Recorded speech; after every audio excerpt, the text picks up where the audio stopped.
Welcome back. Well, 1 in 5 children have dyslexia. It can make it very hard to read, write, and spell, which can make tasks that sometimes seem very simple, unfortunately, very, very difficult. So Haley's Hope comes to the rescue, and with us today, we've got the Executive Director, Carrie Buckle, to talk about Haley's Hope and also with what's happening with Given Hearts Day. It's great to see you. Welcome back to the show. Thank you. Thanks for having us back. So talk about Haley's Hope and why this is your mission and passion.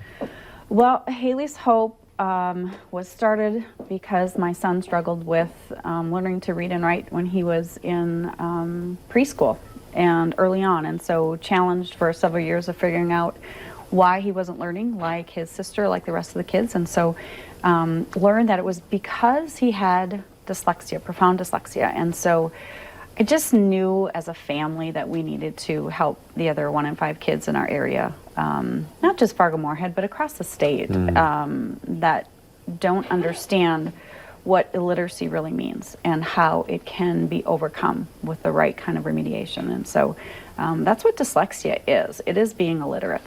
And so we just needed to really help those other kiddos that were struggling like our son Haley. So what are some initial signs that parents could be looking for? And then you say, hey, let's help them overcome. What are you doing to help kids overcome it? Right. So the signs seem like they're very simple and you maybe will outgrow them, but really early on, it's not identifying with the alphabet, not knowing those letters and their sounds. It's not really wanting to read or wanting to look at print. One of the other little things is dyslexia is really directionality driven, and so tying shoes or not knowing if you're left or right-handed are all little warning signs that could be dyslexia. And so we really want to look at that phonological awareness component. Is, do they understand the graphic images or the letters of our language and what sounds go with those letters, so that we can learn to read, to decode a word, or learn to write, encode a word with the correct images that correspond with the sounds that we need of our language. So 1 in 5 is a pretty staggering stat. I don't think there's a lot of resources in our state, correct me if I'm wrong, but so how do you guys step in and go, okay, here's where we can make a difference for families? Correct. 1 in 5 is that was really what made me decide that I needed to do something years ago when I started to learn about dyslexia and helping Haley, is that there are so many kids out there from mild to profound that are just really struggling without that correct remediation. And so we really want to focus on early intervention. If we can catch these kiddos at kindergarten and first grade, we can really take away some of that heartache that they feel when they start to be challenged with their peers in that classroom, and just really understanding why those challenges in that academic environment are happening.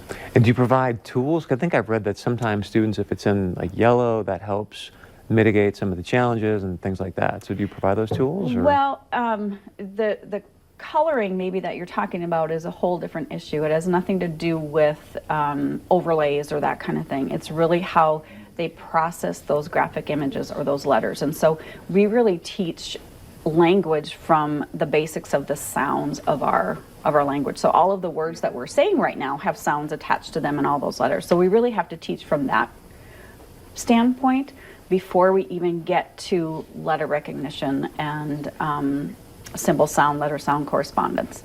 So how can people support what you're up to, and how does Giving Hearts Day make a difference for you? You know, Giving Hearts Day, like so many other nonprofits that have been on and that are in Giving Hearts Day, is one of our biggest fundraisers, and we've been fortunate to be involved for about 8-9 years now. And so this year we're really kind of doing a little bit something different. We're starting early. This week we are, actually today I think is our first day, we are putting out groups of balloons nice. Representing the 1 in 5 just out into the community. It's kind of like find the balloon with the number 1 on it, and take a selfie of it, get on our Facebook, share it with us, challenge a friend to go out and start looking for these balloons also. And the people that find that 1 in 5 of the balloons are going to get a little surprise from us after that. So I challenge everybody out there to go drive around town, walk around town, and see if they can find some of those red and yellow balloons. So I've got about 15 seconds. If someone were to say, okay, here's $100, how do you guys use that money? Do you find more people to help teach, or what do you do with that? You know, really, we want to first build our sponsorship program because we have so many kiddos and families. This is an out-of-pocket expense, and so we really want to build those sponsorships so that we can help support those families and kids that need the help. So that's kind of our first thing for Giving Hearts Day that it goes for. Thank you for being here. Yeah, Thanks for what you're doing. thanks so Appreciate much, it. Chris. Nice thing about Giving Hearts Day this year, too, as well, is you can actually donate now and schedule it to be on the 13th. So you can actually wrap it up right now. Go to givingheartsday.org, help Haley's Hope, and stick around. We got much more coming up right after this.